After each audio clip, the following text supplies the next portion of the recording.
Hello there, Drew Hanish of Whiskey Lore, and time for another whiskey tasting. And today I'm going to be doing a revisit on a whiskey that I tasted quite a while ago. And it's a whiskey that almost made my top 20 of last year for bracketology, but just missed out. So it's been sitting there, and I've been thinking, I got to go in and do another tasting on this whiskey. It is Glenallachie 12.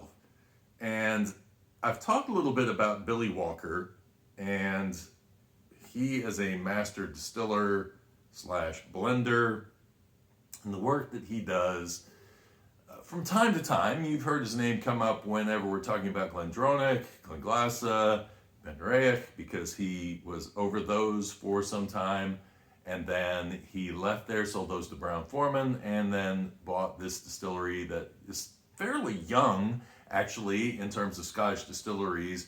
It came about in 1967 and had a kind of a rocky history, but then here comes Billy Walker in, and first I heard of this distillery was when I was over on my second trip to Scotland, and I was at the mash tun, as I like to do in Aberlour, and go there and have some sips and learn about what whiskeys I should be trying and getting some perfect flights made up. And so while I was there, it's when I heard the name Billy Walker come up, because I mentioned how much I love Glendronach. And well, now he's over at Glenallachie. You've got to try his whiskeys over at Glenallachie. And so I did, and I really liked them. So I drove by to see if I could go to the distillery. They weren't quite open yet.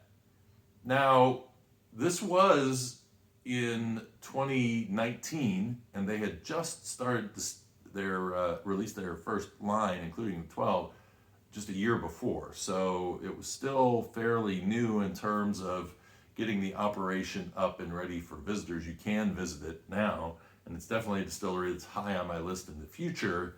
But I took some pictures outside, and that was about the most that I got to do with my visit to Glenallachie.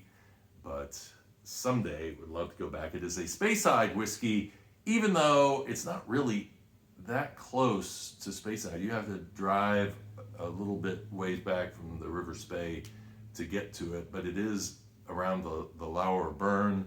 It gets its water supply from Ben Rennes, and so all of those little facts you got. Now let's jump in and do a nosing and tasting on this particular whiskey.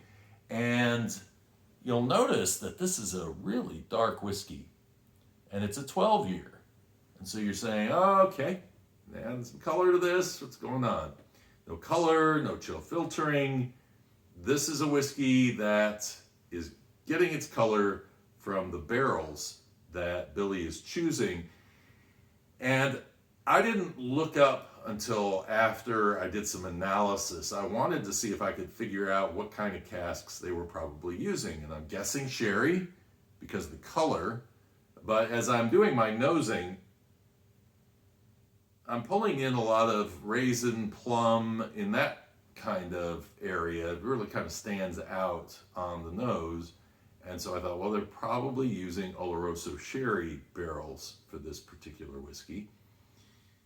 As I read up on it, I found out that they use not only Oloroso, but they also use Pedro Jimenez, and they use virgin oak barrels. So it is a combination. But I would say that they are using a heavy dose of those sherry barrels to be getting a color that is that dark. Now, let's do a little nosing and tasting on this.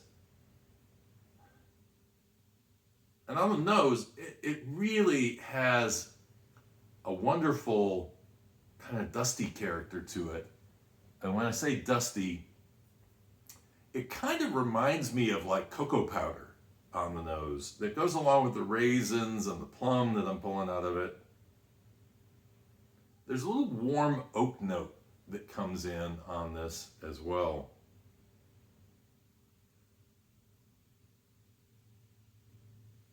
Cheers.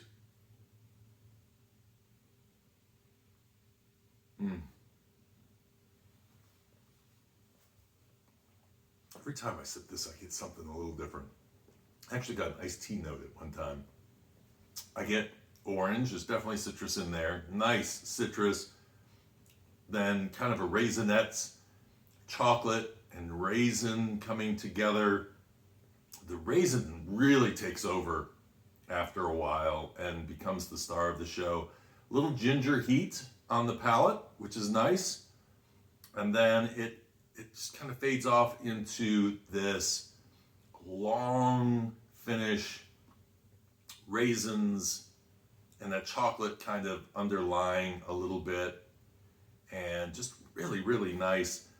I'm trying to catch whether there's any kind of virgin oak notes that I'm pulling in, you know, vanilla, maybe butterscotch, those kinds of, I'm not really getting much. So I did one time when tasting this get kind of a cherry note. In fact, I get the cherry note on the nose along with kind of a cinnamon coming in, and then that cherry is also on the palate just a little, and then that mixes a little bit with that oak note as well. And but I don't really pull in much in terms of a virgin oak cask kind of an influence on this. So definitely heavy. I actually even pulled in a little bit of a strawberry Kool-Aid kind of a note. And I think that it's not, I don't taste it every time, but I taste it occasionally. And I think that's coming from the PX cask, giving some of those brighter fruit notes. So really lovely whiskey. This is, I don't know how it didn't make my countdown. It really should have, but there were a lot of heavy hitters in that little mashup of whiskeys that I did on bracketology, my own personal bracketology at the end of last year. And so, I don't know, that is a heavy hitter though. I do enjoy that. I drove all the way to Nashville, Tennessee before I found a bottle of it. Now I can find it everywhere, but it was really hard to find when I first sourced this bottle. Have you had Glenallachie? What do you think of it? Is it something that you enjoy? Do you like complexity in your scotches? Leave your comments below. We've got a lot of great stuff coming up, by the way. I am now going to go back to doing comparison videos every Monday. And so it's a chance to pit one whiskey against another and kind of further enhance the education on the palate. And then also figure out maybe how one whiskey is different from another. So I've tried to do some interesting matchups there. I've got more interviews coming up, by the way. I don't know if you've seen the Found North. I'm going to be doing a tasting on one of those Found North bottles tomorrow. But that was a fun interview. We talked a lot about blending and how Canadian whiskey is made. And whereas with Davin de Kergamo, we got into a bunch of history. This is much more about process and blending and how these American blenders are taking different barrels of long-aged whiskeys, and we're talking up to 21 years on some of these, and making some really exceptional blends. So I'll be doing a tasting on one tomorrow, my favorite out of the group. So stick around for that. Make sure you're subscribed, and give me a like if you enjoyed the video or you learned something today. Until next time, cheers. My favorite part where I get to taste again. And Slainte.